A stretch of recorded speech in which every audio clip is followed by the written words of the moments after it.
What's more likely? Never say never, but never.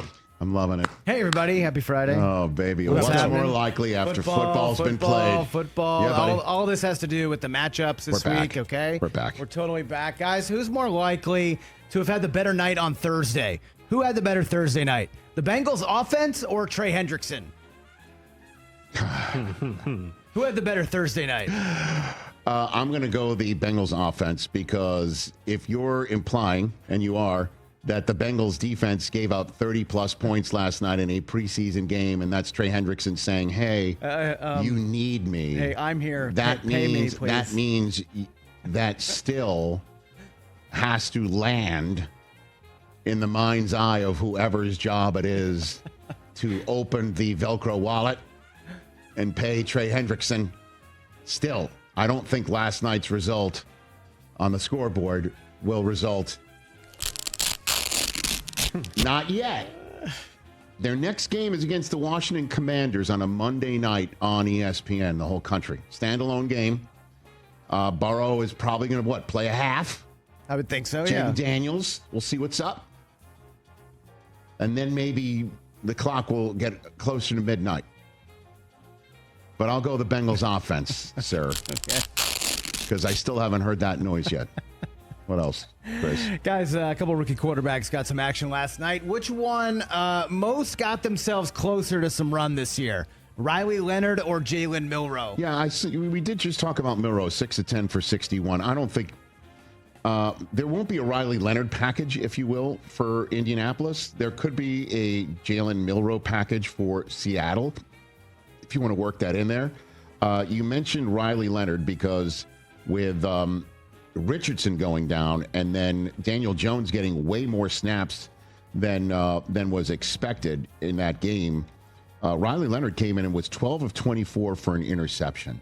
Ran it for 34 yards. So I'll say Milroe because there's not. I mean, you're not going to get a Riley Leonard package, and the only way he's going to play is if there's an injury disaster in Indianapolis this year. But it's just when I saw that and I saw him out there and getting some reps, the person I thought was the kid who beat Riley Leonard in Notre Dame that night, and how Will Howard's being robbed of that activity because of his unfortunate injury, and that's terrible. So at least good news, Riley Leonard's getting in some quality reps, but Milroe's got the chance to say, hey, you got to give me a package here. Although that does indicate to an NFL defense, we're packaging everybody. It's like sending up a flare. Something crazy is about to happen. What else, Chris? These two teams are getting at it this weekend. Who's more likely to win their division, Lions or Falcons? Well, I mean, I'll go Falcons just because I think the NFC North is a deeper end of the pool and a tougher schedule for the Lions to navigate. But yeah, I'll do that. Wouldn't you say you already discounted the Saints from basically competing in 2025? Yes. And we still need to see Carolina, although I'm very bullish on their opportunity to win games this year, if not their division. Tonight, okay, yeah. if not their division. So that means it might be a two-team race, and again in the NFC Bucks. South. Bucks, obviously. Right, that's what I'm saying. Yeah. Whereas the Lions have a deeper end of the pool, so I'll just say that. Okay. Three-team race in the North, or are we discounting the Bears? Brother, we just got to see what Caleb looks like. And we're all assuming he's just going to stink on ice again, or at least it's going to be a struggle because of, training camp footage of him throwing against a backstop. All right, we'll get to with Caleb. holes in it. We'll get to Caleb in a second. And then he's all upset about not hitting the backstop properly, and everyone's like, "Well, he's a baby." It's so stupid. He could look terrific first night on ESPN, Monday Night Football, and then all of a sudden it's like, whoa. So I don't know. I'm just saying that there are 4 teams that are viable. There are more viable teams in the NFC North than the South. Okay, I buy that. Thank you. You made me work for that. Who's more likely to have more wins this year, guys? The Bills, the actual team that plays in New York, right? This guy. Or the Giants and Jets combined? Oh. Bills, Giants play this weekend. I'm going to Cape for my hometown, sir. Put it on for your city, Rich. Yeah. I'm saying there's going to be more life in MetLife this year. Really? Yeah. So if the Jets win 7 and the Giants win 6, the Bills have got to win 14 to win your competition. And I will just say that is not as likely as the Jets and the Giants combining for more wins than the Kings of Western New York.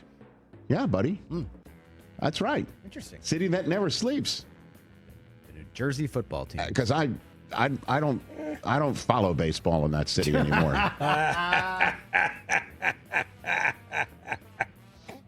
The NFL season can't happen quick enough. I'm a big Mike Brown fan. I can't wait to see what he's cooking up with the Knicks. What else? Who's the Rangers coach these days? Okay. What else? All right, let's talk Browns. Shador in action tonight. What's more likely to be the higher total for the season? Shador starts or Browns wins? Oh, I'll go Browns wins. I think Flacco is going to start, and he's going to start a lot of games, and the Browns will have more wins than Shador starts this year. I don't know, how the makeup is going to be of the roster. I don't know what the number of quarterbacks are going to be. I don't know the injury. What I would love to see Shador ball out tonight and then suddenly shoot up the depth chart and then be the guy that suddenly gets Browns fans all excited again, and Deshaun who and Arch who. And I would absolutely, as you know, love for that to happen 1,000,000%. And it all can start tonight. But you're asking, this is not like, what does Rich want? It's called what's more likely, right? So, and what is more likely is that Flacco starts the games, the most of the games, and that the Browns definitely have more wins than Shador Sanders starts in 2025. What else? A couple more. Chiefs Cardinals on Saturday night. Would you rather have in fantasy this year, Mahomes or Kyler Murray? Get out of here. I mean, that's you can't just dismiss What do you mean, get that. out of here? I did. Just dismiss it. I mean, I'm just saying. I did just dismiss it. Remember, this is fantasy football. I'm aware of that. Fantasy football. Do you want to look at Kyler Murray's back half of 2024 in fantasy football? Anybody? Oh, you had him last year. Yeah. Anybody? I didn't have him last year. Oh, you didn't? I had him. That's right. No, at one point I had a decision to make in the league that I want to win more than any other. Do I trade for Kyler Murray? Do I trade for Jaden Daniels? One trade I made, the other one I decided to go against. Thank goodness. Come on, dude. Well, we're not talking about Jane Daniels. I'm talking about Patrick Mahomes. All right. Kyler Murray. I said Patrick Mahomes. You may disagree. I'm not saying I disagree. I'm just... You just completely dismissed the question, and that's a little insulting. That's all. I'm not meaning to insult. I think the fact that I'm not dismissing it is insulting. That you're not dismissing it is insulting to Patrick Mahomes. How does that sound?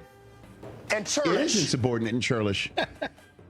Okay. Oh, you get rushing stats. You need to include. Mahomes is just a guy that all of us in the national media and those who call games just go overboard all over. He's lucky. The refs love him. And that has nothing to do with fantasy football. We're just talking about fantasy football. Okay. Patrick Mahomes had 28 total touchdowns last year. Kyler Murray had 26. Okay. Yeah. So, I mean, this is so not... who would you rather have in fantasy? Somebody who had 28 or 26? Well, what I'm saying is that's who would 2 you rather touchdowns. Have? Somebody who's got Travis Kelce and Xavier Worthy and rushing hopefully yards, Rashee Rice. The rushing yards kind of makes up That's what I'm for saying. it. We're not talking about who's a better quarterback. I'm just talking about fantasy. You got one more over there? I'm talking about fantasy, man. Can we move on? I'm absolutely everything outraged. just changed right now. You know why? Because I don't want a phone call from Eric Stone Street. We know. Because I'm so sensitive and he's so sensitive. We're so sensitive together. It's like our own football modern family. I don't know why you're putting your businesses out there like that. Guys, what star are you most worried, more likely to miss week 1? Micah Parsons. Matthew Stafford or Micah Parsons? Cowboys Rams on Saturday. Cage and I will be there because we're real fans, Mike. Can I answer? This is a very serious question. You give me. Can we give the stalled negotiations an epidural? Can it get a shot of cortisone? I think maybe. Oh, can it? Sure. All right. So then I'll go Stafford. I'm more worried about because Bucs are more bad. Actually, you know what? Great question. I'll go right now. I'm more worried about Matthew Stafford. Somebody is pushing, getting up there in age and it needs an epidural. Yep. paging Dr. Because Dr. Jones with his old rubber glove. How can you not play that one? It's going to give this negotiation an epidural. You got one more? Jones with my rubber glove is is going to make sure every one of you are safe. All right. Because Andrew Hawkins is waiting. One more. I did not know Thanks for playing my boy. Who I'm picking up from camp this weekend. QB more likely that needs to have the better season this year, Caleb or Tua? This whole business of who needs. Who needs? Somebody needs to. Somebody needs to have a better year. All right. One guy's only in year 2. I'll go Caleb. So I'll go Caleb. I think that's the wrong answer. I'll go Rich. Caleb because Tua's paid. He's paid. What's going to happen? Teams don't care about just benching and cutting guys anymore. Tua's paid.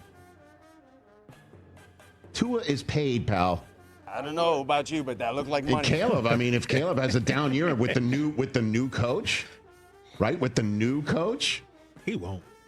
right? And everything's going right, and then suddenly, what's happened? Chicago's all over him. What do you think? South Florida with everybody that's